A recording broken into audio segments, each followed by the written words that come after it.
The following is a special presentation of Zoom, commemorating the anniversary of September 11th. You might want to watch with your family. Even after a year, I still feel sad about what happened on those days. I think 9/11 kind of brought me into reality a little bit more. I don't know, I guess I'm just more aware of things going on in the world now than I was before, and I watch the news more often and I'm more involved in current events than I was before. Like, I never thought about what was going on in other countries. I just always thought, about what was going on in America, and it was really surprising to learn that people could hate someone else that much. I think the world would be a better place if more people learned patience with each other's cultures, and patience with each other in general. Since then, I feel much closer to people because I feel like we all have something to relate to, and we were all brought together. It didn't really matter about our race. There were so many acts of kindness right afterwards, and I really worry that those acts of kindness are fading. We just all cared for each other. We always want to say that the world would be a better place, and so I hope that we can definitely make that one day. Zoom, America's Kids Remember. Funding for this special program is provided by The Corporation for Public Broadcasting, The Annie E. Casey Foundation, the William T. Grant Foundation, and by contributions to your PBS station from viewers like you. Thank you. It's been a whole year since the terrorist attacks, and a lot of kids are still thinking about what happened that day. 9/11 has changed all of us in some way. Some of the changes have been good. A lot of you are helping others, or writing poetry, or feeling closer to your friends and family. But some bad stuff is happening too. Some of you are being hassled because of your race or religion, or worrying about another attack. In this special show, we want to look back at the year and talk about how we've been feeling, and remember all the people who suffered because of that day. We also want to think about what we can do to make the world a better place. So do you guys remember where you were when you heard about the planes hitting the World Trade Center?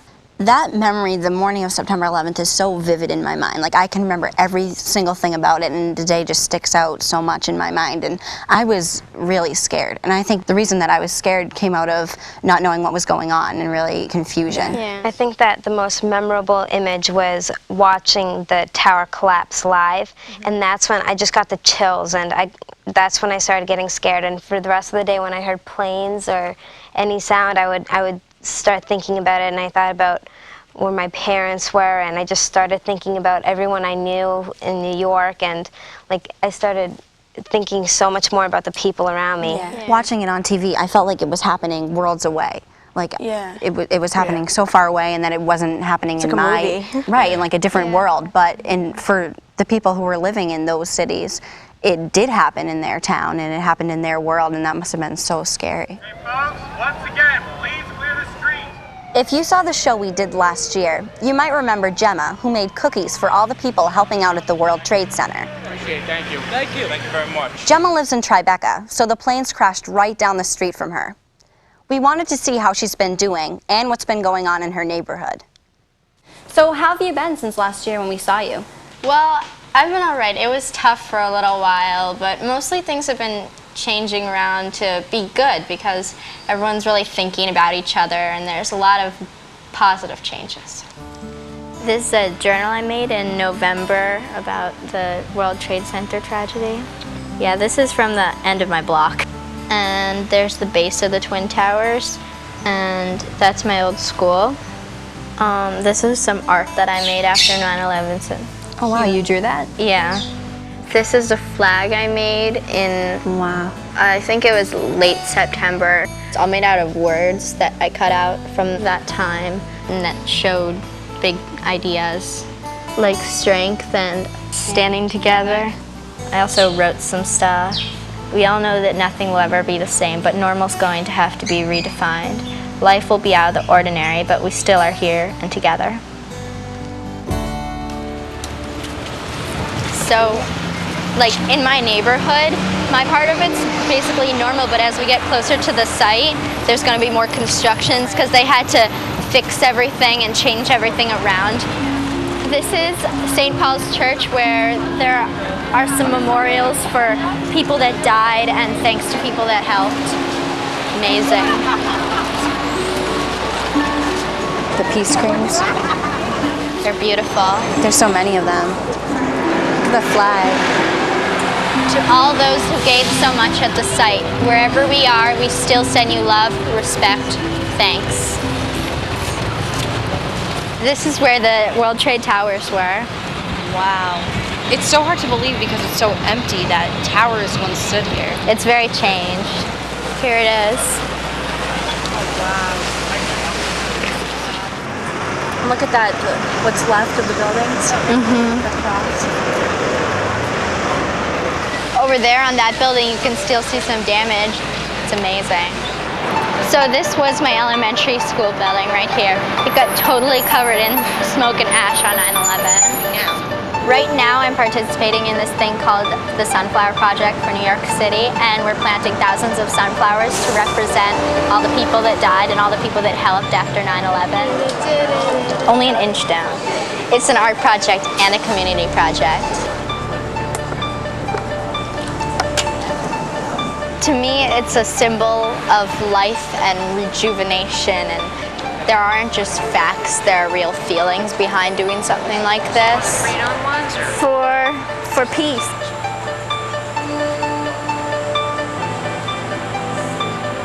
So there's going to be sunflowers coming up. It's going to be beautiful. The Dust of September, a poem by Christine of Ohio. The dust of September, the dust, the smoke, the clouds from the dust of September, the sadness, the sorrow, the darkness from the dust of September.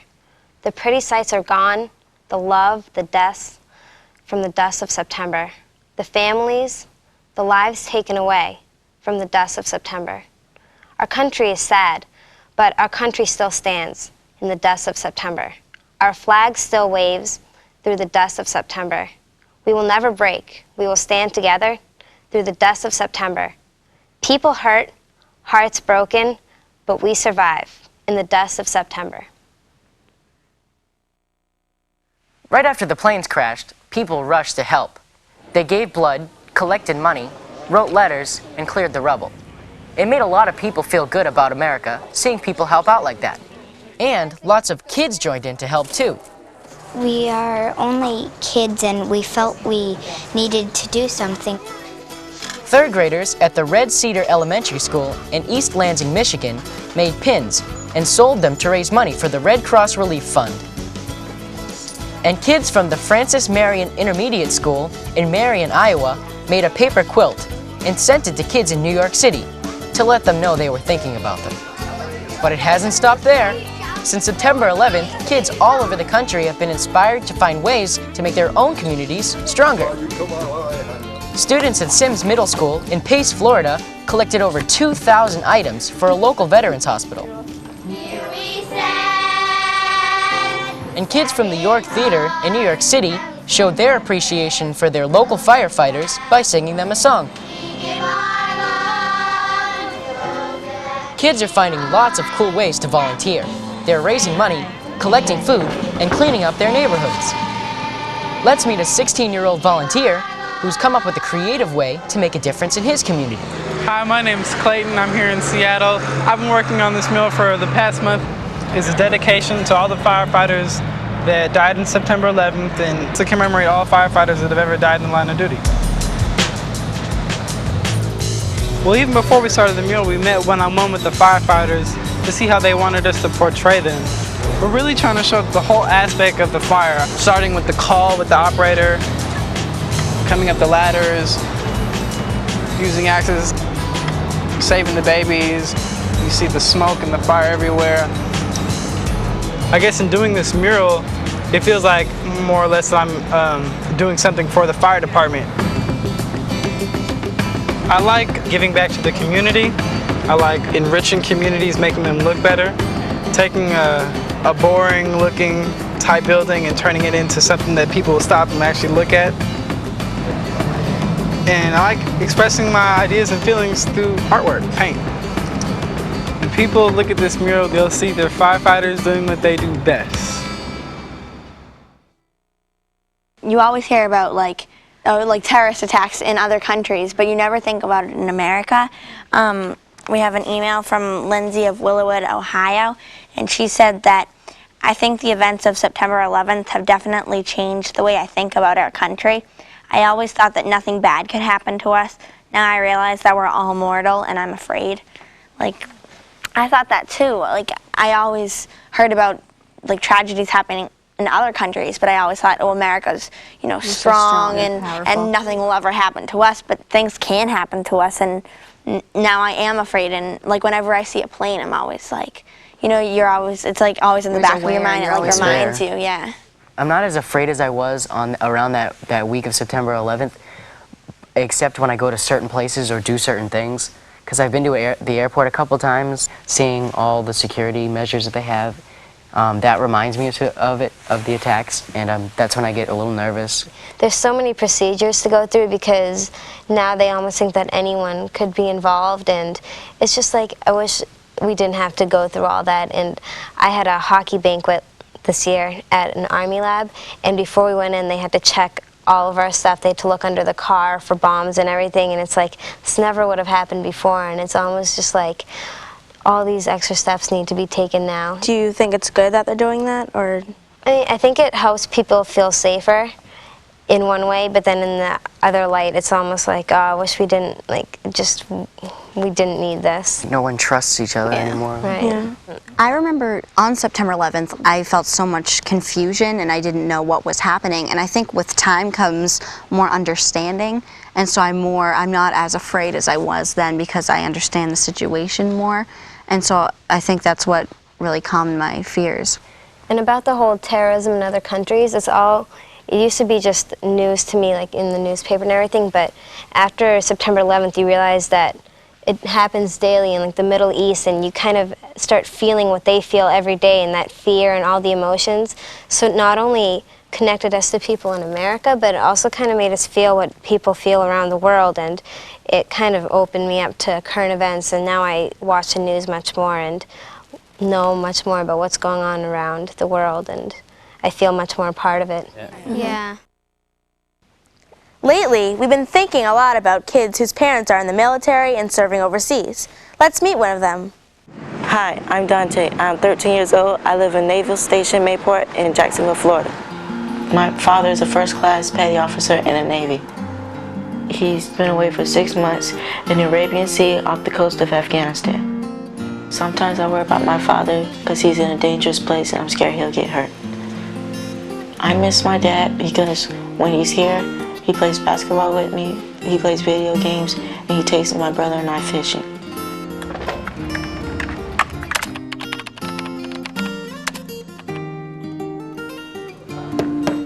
My father's coming home tomorrow, and I'm so anxious to see him because I haven't seen him in a long time. Okay, Dad, we're ready for you. When my dad first sees me, I wonder if he's gonna think I've grown. The name of my father's ship is the USS Way City, which protects the JFK aircraft carrier.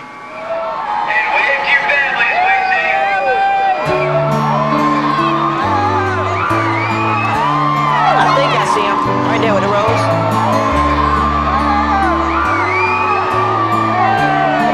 Oh, I'm glad to be home.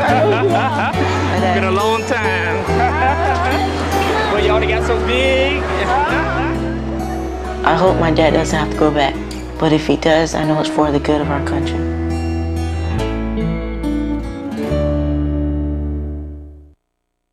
We've been getting emails from kids who have been having a hard time lately.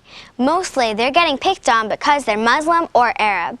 To be blamed for something you didn't do, to be hated for who you are, is one of the worst things ever. Here's what a girl in New York told us. My name is Shalina and I'm 11 years old. On the morning of September 11th, I was at home sleeping, when all of a sudden my dad came rushing in, saying that 2 planes had crashed into the World Trade Center. When I heard that terrorist Muslim people did it, I was in shock because I'm a Muslim too. One boy in my class started saying that I was happy about it and that I had planned the attacks. to be honest, I didn't want to go to school anymore. Yeah. It must be really hard having your friends pick on you after you've known each other for such a long time. Like on the outside you're probably just laughing along with it, but on the inside you're probably like, you're my friends, why would you treat me differently? Yeah. So if you saw a kid getting picked on for his background, what would you do? I'd defend him, even if I... How? Well, it kind of depends. If he's being made fun of, I'd probably just step in, probably just, tell people that are doing it, lay off. He didn't do anything to you. I have the same opinion. Like, I try and put the person who's doing the bullying in the other person's shoes and, make them understand that they're just the same as they are and they're just a regular kid. Have you ever seen that happening and been afraid to stand up to the person? Like you thought people would be like, why are you standing up for them? It's really confusing. It's hard because what if like your do? best friend was making fun of someone and you were afraid that if you stood up for the person who they were making fun of, you'd lose your friend, yeah. But I think it's important to know your own mind and know what's right and what's not, and even if it is your best friend, if they're doing something wrong, then they should be stopped or they should... And if they're your real friend, then they'll like listen to you and like respect you and say, yeah, I guess I was doing something, yeah.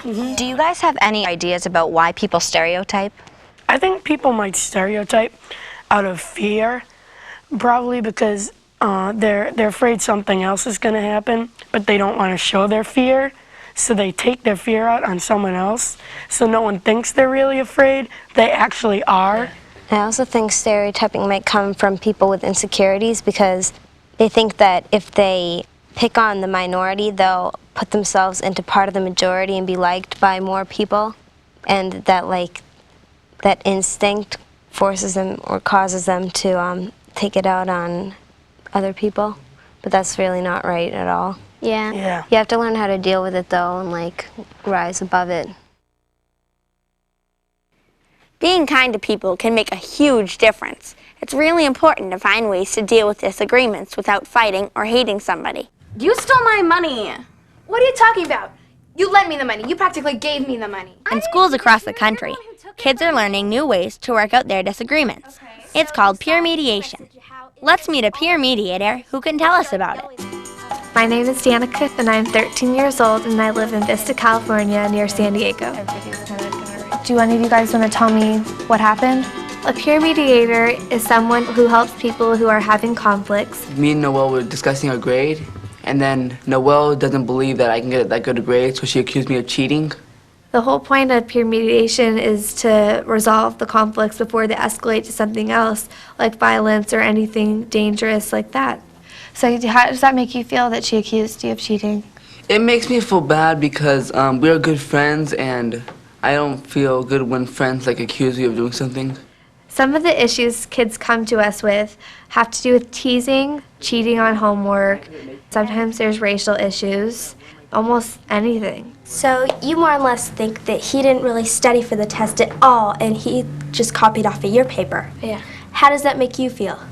Like he can get away with not doing any of the work and get the same grade.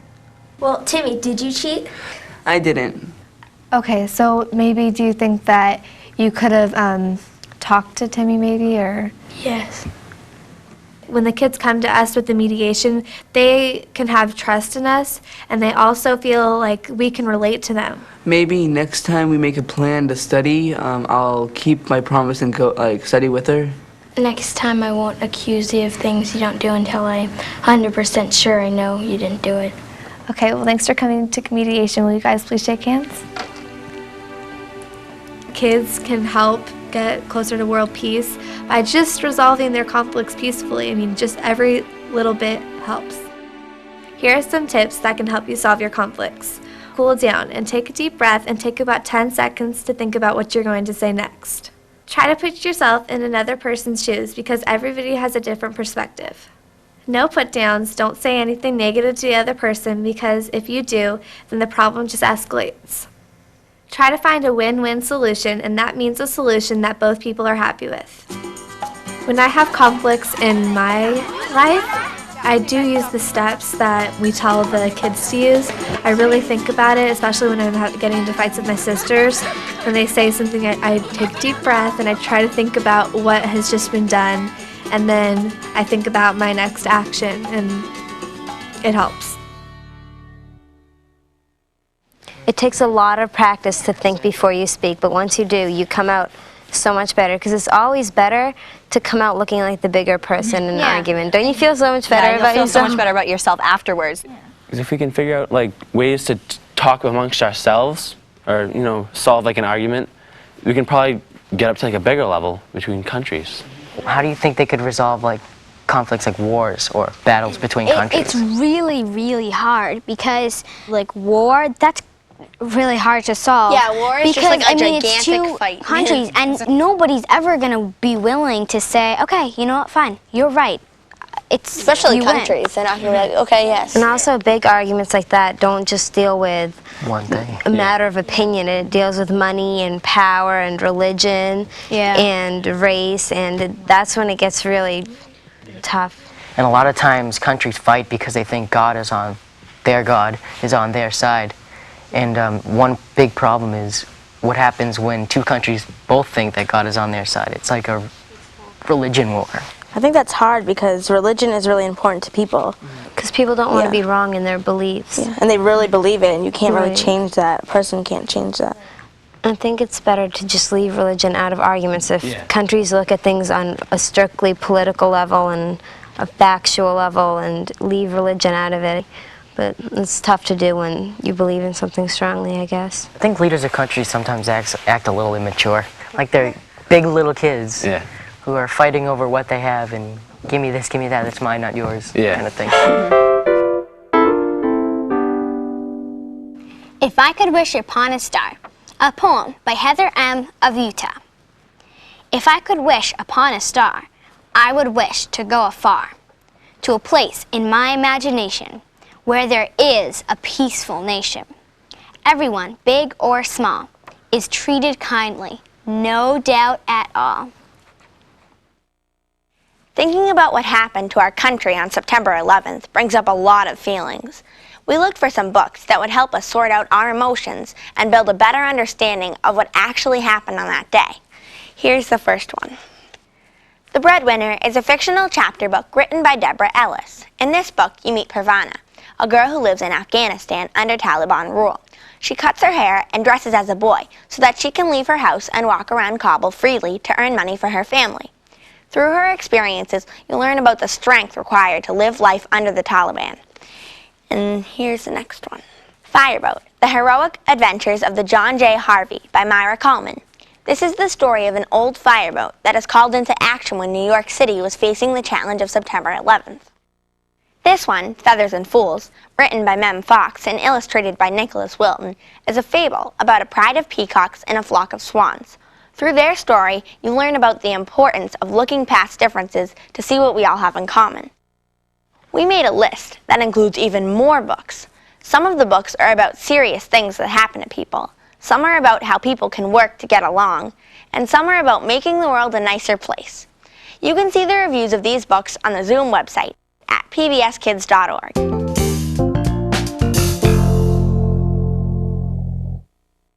There are a lot of ways to express how you feel about something. You can talk about it, you can write about it, or you can do what we did.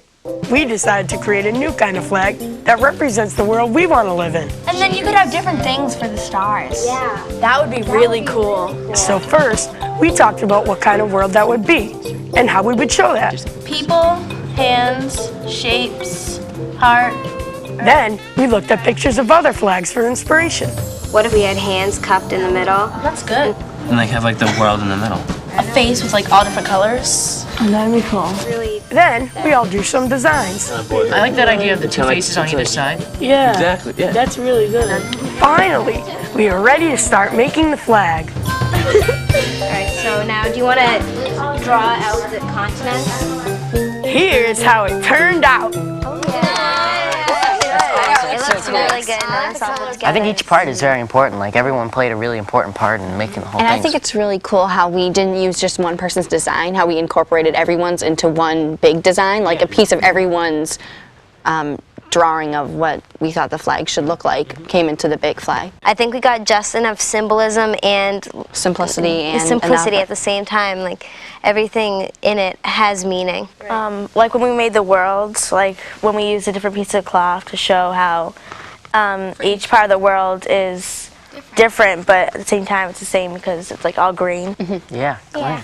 And I think it's cool. I think it's cool how like the earth is in the hands there, so it's kind of like just resting there. It's kind of like peaceful, yet it's still a responsibility we have it. of We everyone. have the world in our hands. It's our responsibility. And then how like the people are two different colors, but they have parts of the same in them. Like they have the same. Right. It's like yin and yang. Yeah, and they're not like distinctive colors. Like it's not like black and white. Yeah, it's kind of like showing that everybody's different, not just they kind of said black and white. And next to the red person, there's like a star. It's silver and it has like a little gold thing shooting out of that, and that's our wishing star. And it almost looks like he's blowing. Yeah, like he's blowing into the sky. Into the world, like. And all the stars kind of represent like the universe beyond the earth. It's cool. And the sun kind of came in at the end. We kind of had a space, and we were like, what should we put there? And sun kind of represents like optimism, because when it's a sunny day, like everything's happy. So I think that was a really good idea to put that at the top and have the rays coming down on it. Over the earth. That's really neat. That's cool. What kind of world do you want to live in? Design your own flag and send a picture or video to Zoom. Box 350, Boston, Mass. 02134.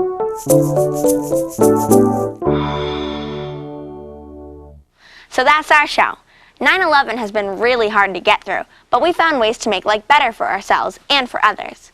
Talking, creating, volunteering, resolving conflicts, treating people the way you want to be treated. It's all good, so pass it on.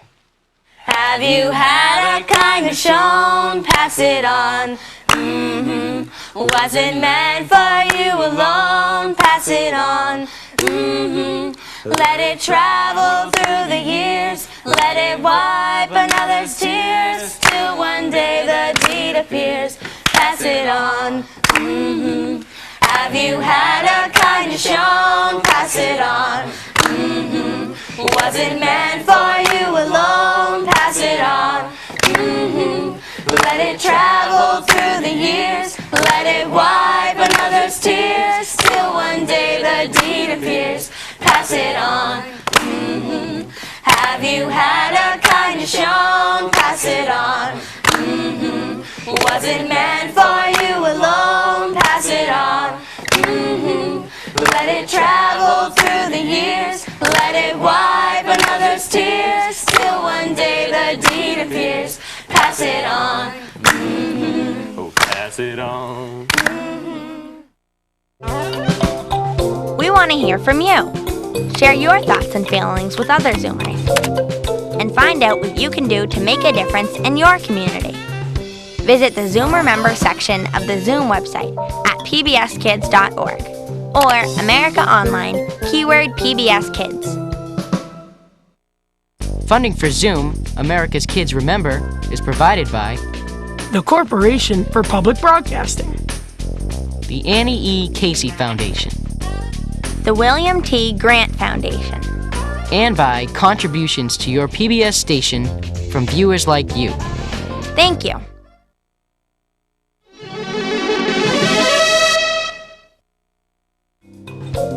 Educators and educational institutions may order Zoom America's Kids Remember by calling WGBH Boston Video at 1-800-255-9424.